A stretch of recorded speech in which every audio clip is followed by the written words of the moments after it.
Hello, my wonderful, beautiful friends, guys. Welcome back to our /entitled people, where Karens think that the world revolves around them and they can do what they want when they want. And oh boy, today's episode is juicy, guys. We've got Karens trying to destroy relationships, taking over families, couples throwing tantrums over sharing food, and OP tells a story where a Karen destroys her wedding with a twist you'll never expect. Guys, I hope you enjoyed today's stories. Don't shake your heads too hard, and as always, you can send or link your post to this email right here.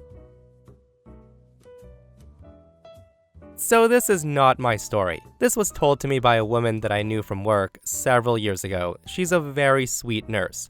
The nurse graduated from nursing school, and she decided with her friend to move to one of the cities that was listed as having the most eligible bachelors from some publication. So she moves, and she starts dating her future husband. Well, future husband's mother is an entitled Karen, and decides a nurse is not good enough for her family. The happy couple eventually get engaged, and future mother-in-law is not having any of it. She tries for several months to break them up. She tries to convince nurse to go back to where she came from, and tries to gently convince her precious son that a nurse might not be good enough for him. To add some more context to the situation, the mother-in-law is pretty nasty to nurse, but she hides it well to other people, always making sure that she's super sweet to her when others are around. Finally, wedding plans are set, so mother-in-law gets desperate. She gets nurse alone with a generous offer to leave her fiancé and never come back, in exchange for $10,000. Now, I do want to note that this was almost 30 years ago, so I guess in today's money, it was a lot. Nurse is so sick of this woman's crap, and she's incredibly insulted. However, she's intelligent, and she maintains her composure. Nurse accepts the offer. Nurse takes the money, but here's the thing. She doesn't leave, and she gets married anyway, and no one else knows about this.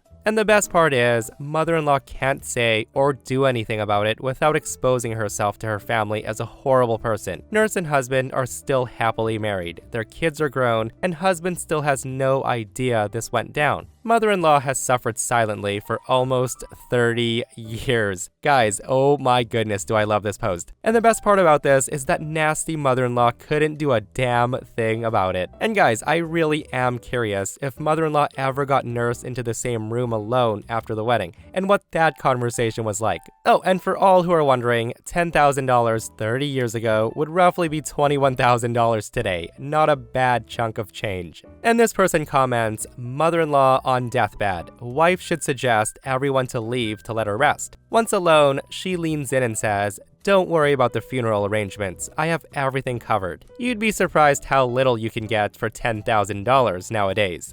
Oh man, I don't know if she deserves that on her deathbed, but wouldn't that be something?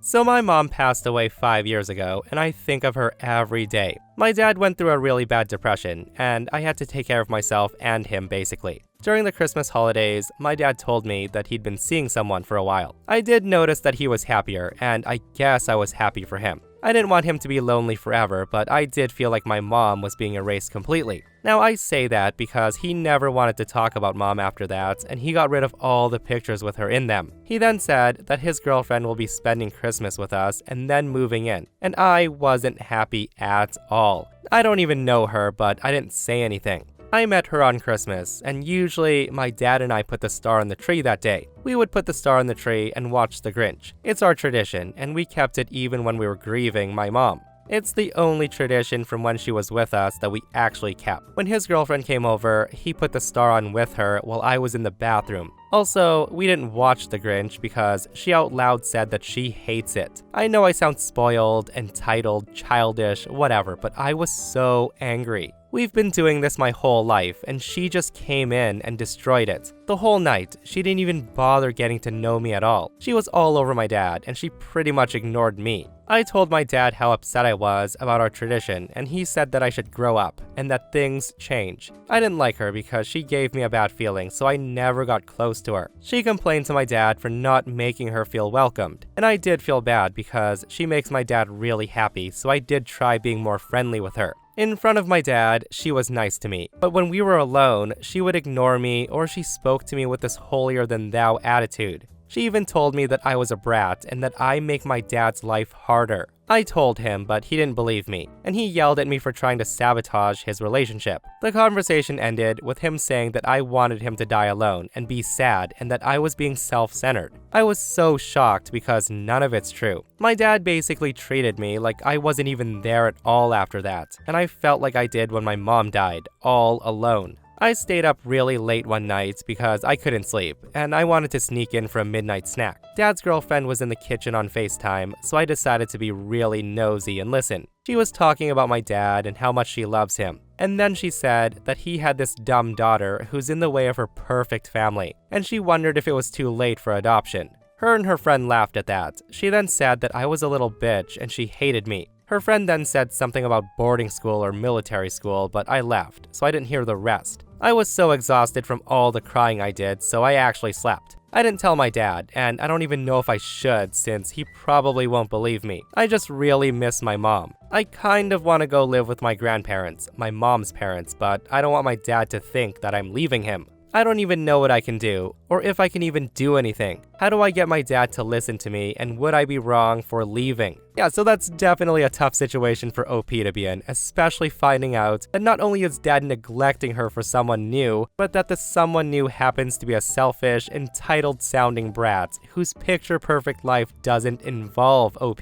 OP does come back with updates though, and here they are, guys. Update number 1. So since my last post, I spoke to my grandparents and I told them everything. I asked if I could stay with them and they agreed. I then spoke to my dad again and I tried to tell him how I felt and what I heard. I didn't want to film or record because I knew he'd be mad at this and wouldn't listen. He didn't believe me, and again, he thought I was jealous of having to share him with someone else after so long. Honestly, I don't even know who this man is anymore. I got upset, and I told him that I was leaving, so he could live happily ever after without the burden of having me around. He looked shocked, but he didn't say anything. I had already packed my bags, and I'd brought some things to my grandparents' house already. My dad didn't speak to me for the rest of the day. My grandfather picked me up, and I've been there since. I haven't gone home, and I haven't heard from my dad. My grandparents told me that they would handle my dad and that I shouldn't have to be the one doing it. I am upset that my dad hasn't called or texted once to see if I'm okay, but at the same time, I'm feeling so much better being with my grandparents. My grandmother is probably the sweetest person ever, and my grandfather is a little rough around the edges, but he's really a softie, so I'm doing okay.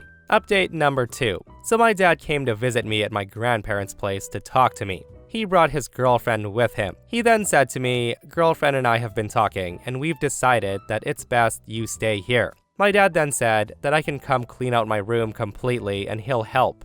He also said that after I get my things, that we should also take a break from each other and reevaluate things in a few months or however long it'll take. His girlfriend then said that she'll take care of my dad for me. In a few days, I'll be going over with my grandparents to get my stuff. It doesn't look like I'll be going home anytime soon. I guess I have a new home now, I guess. To be honest, I've been feeling pretty bad about the comments, specifically the one saying that since I probably remind him of my mom, that's why he's like that with me. He got rid of everything of my mom's, and I was the last piece of my mom, so it does make sense he doesn't want me anymore. I really wish she was still here. I think he wants to start over, and I wasn't part of that plan. So I guess that's it. Thank you for all the kind comments.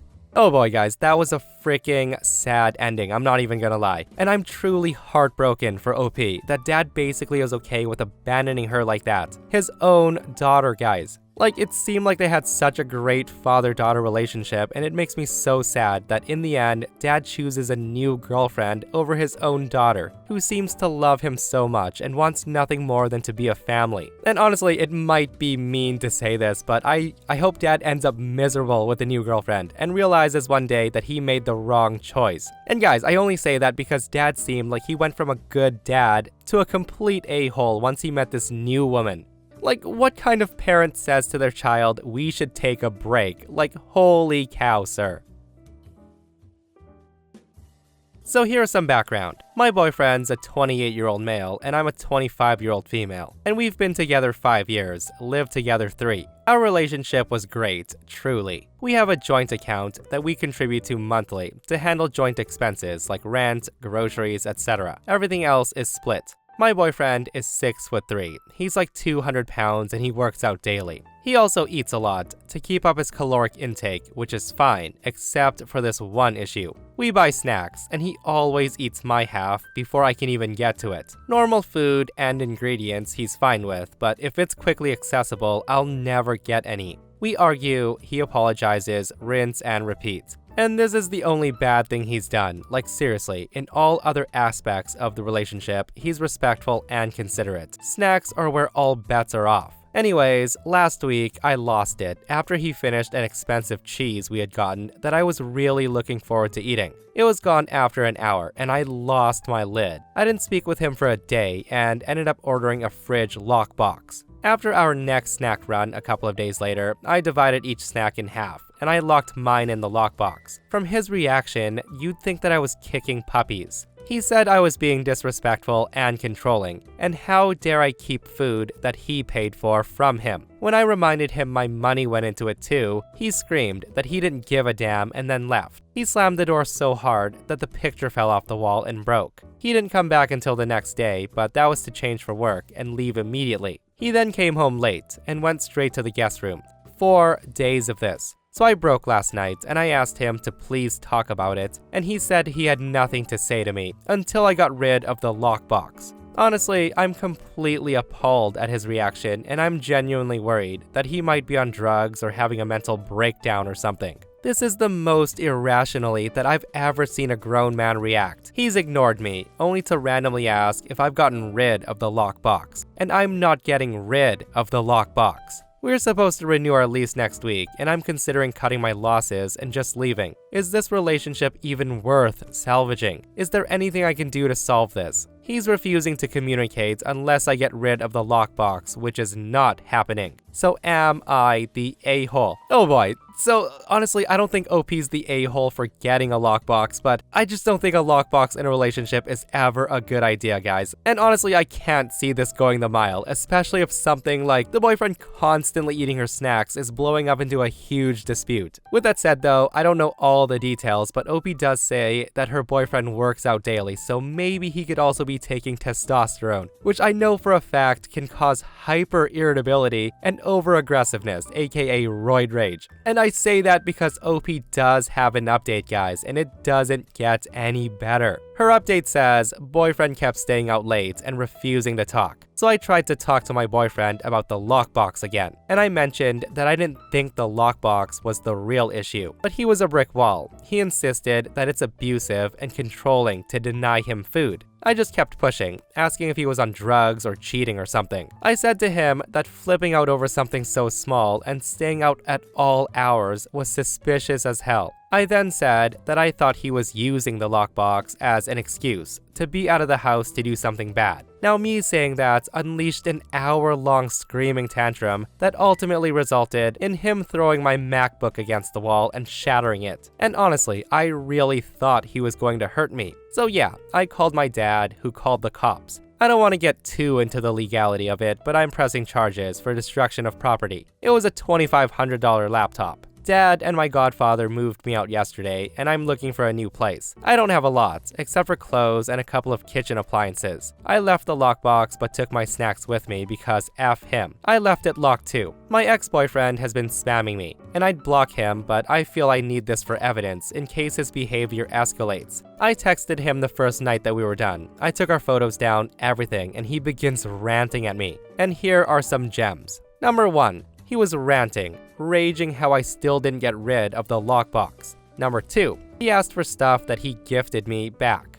3, telling me that I owe him money and rent for his new place. 4, that I owe him a car, and honestly, I have no idea why he would say this. I've never even driven his current car. And lastly, that my MacBook was old and worthless and he wouldn't pay for a new one, even though I bought it last year brand new. After an hour, I guess he realized that we were actually broken up and he couldn't bitch me down anymore. Then came the paragraphs, how he was planning to marry me, that he loves me, he wants to be better for me, that I can keep the gifts and he'll buy me a better MacBook, etc, etc. He then freaked out, seeing that I took our pictures down from social media. And that's when he started sending me screenshots of his Google searches of engagement rings, telling me to just pick one. He also sent a couple of voice messages of him just sobbing, and any respect I had for him as a person is completely gone. I want nothing to do with this man. I don't care if he's having a breakdown or if he's on something, he's not my problem. I screenshotted the messages and forwarded them to his mother. She can deal with her son, and that's the most I'll ever do for him again.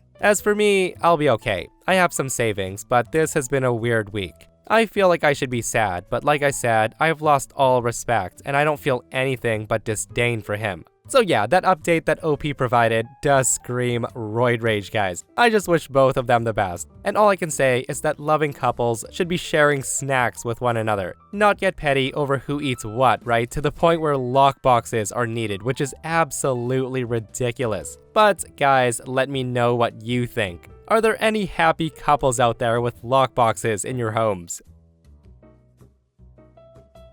So I'm sitting here in my bridal suite, bawling my eyes out right now. My wedding party is doing their best to try to find me a replacement dress, but I just needed to write this all out to see what random internet strangers can suggest. To make things easier, I'll call my future mother-in-law Karen, and my fiancé will be Lee. Lee and I have been together for 5 years, and we've been engaged for about 18 months. I met him my senior year of college. I met his family a year into dating, and they seemed great. Karen was always very friendly to me, and I've never had any issues with her. Lee and I even lived with her and his dad during the entire summer 2 years ago, when we were waiting for our house to be built. There were never arguments, we had our privacy, and we regularly enjoyed family outings together. Lee and I decided to hold our wedding near the town we met. I have a friend from college who's from there, and her family has a large estate with an old farmhouse that's the perfect location for our wedding. We've been planning for well over a year, and today was supposed to be the best day of our lives, but Karen has ruined it. So on Thursday, Karen, Lee's dad, and Lee's siblings and their spouses arrived in town. We had booked a block of rooms at the nicest hotel in town, and we were under the impression that everyone made reservations.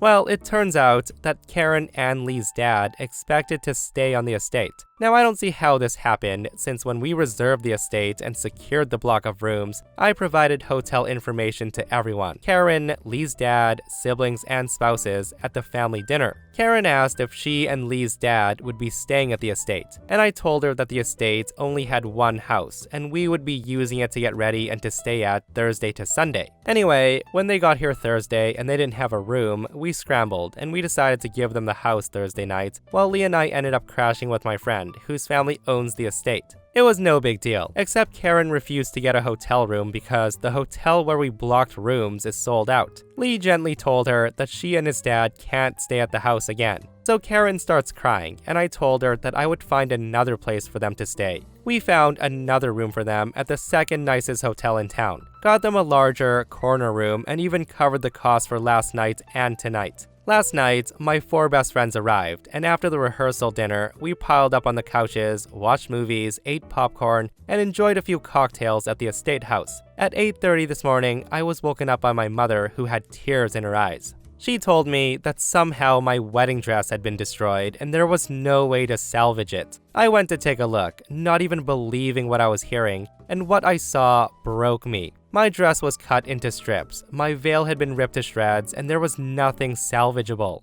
I had put the dress bag in the master bedroom closet when Lee and I arrived on Wednesday evening. I showed it to Lee's sister, sister-in-law, and Karen when they arrived Thursday night. And since then, it's been in that bag sitting in the closet. The only people that had access were Karen, Lee's dad, Lee, my bridesmaids, and my mother. My bridesmaids never went in my room last night, and my mother would have no reason to do such a thing. So I called Lee crying, and all I could manage to say was, "Your mother ruined my dress," before handing my phone to my mom to explain, and Lee was furious. He called his mom, and she hung up on him when he asked if she cut up my dress. Then he called his sister, and she told Lee that he was being ridiculous, saying that Karen would never do such a thing. But when he asked her who else could have done it, his sister was at a loss for suspects. My mother, grandmother, and 2 of my bridesmaids have gone into town to try to find a new dress for me. Fortunately, my aunt's a seamstress, and she should be able to make some last-minute alterations if they find a dress. I keep trying to stay positive, but my beautiful dress, the one I looked for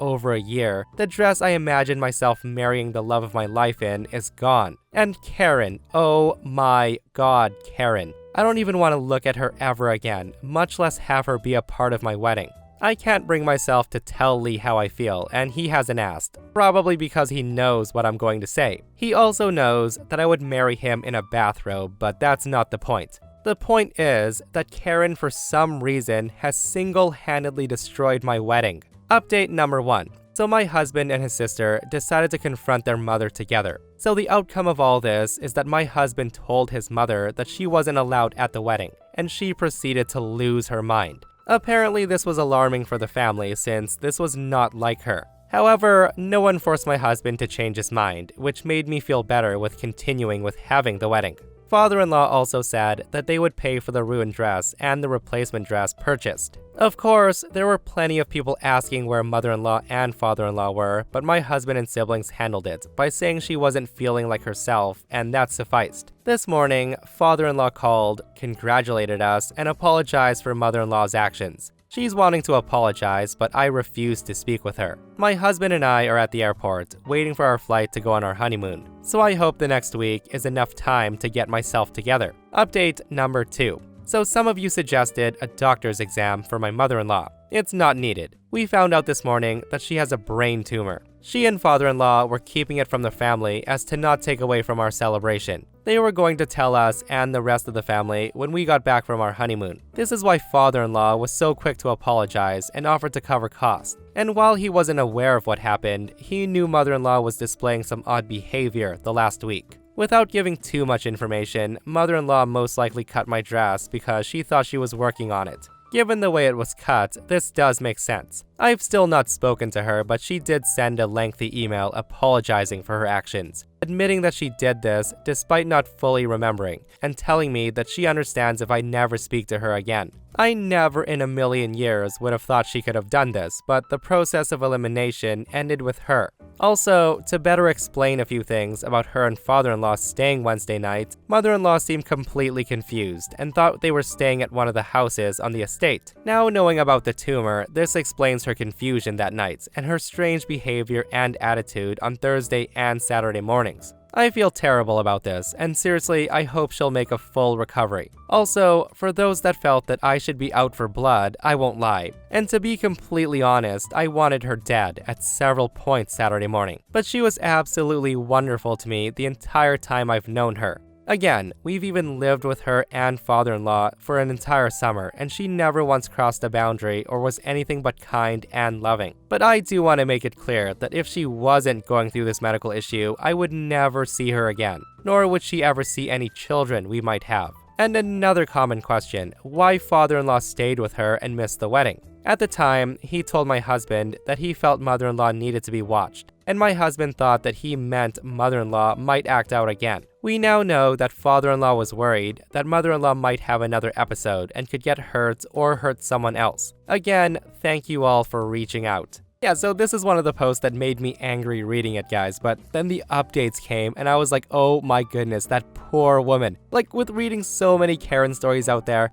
like this is one story where I wish the mother-in-law was just a jealous, entitled Karen who wanted nothing but to destroy a wedding dress to spite OP on her wedding day. Because to find out that she had no awareness of her actions due to a brain tumor and that she destroyed a wedding dress is just horrific. I just hope she's doing much better now. And that, my friends, brings us to another end of our / entitled people. Guys, I hope you enjoyed today's stories. If you did, hit that thumbs up. And if you're not subscribed, consider subscribing so you don't miss these crazy stories. And if you missed the last episode on the channel, it's an / I don't work here lady, where a psycho Karen attacks a 12-year-old thinking she's a lazy employee and regrets it. Go check it out if you haven't. And myself and Stevie Boy will see you guys in the next one. We love you.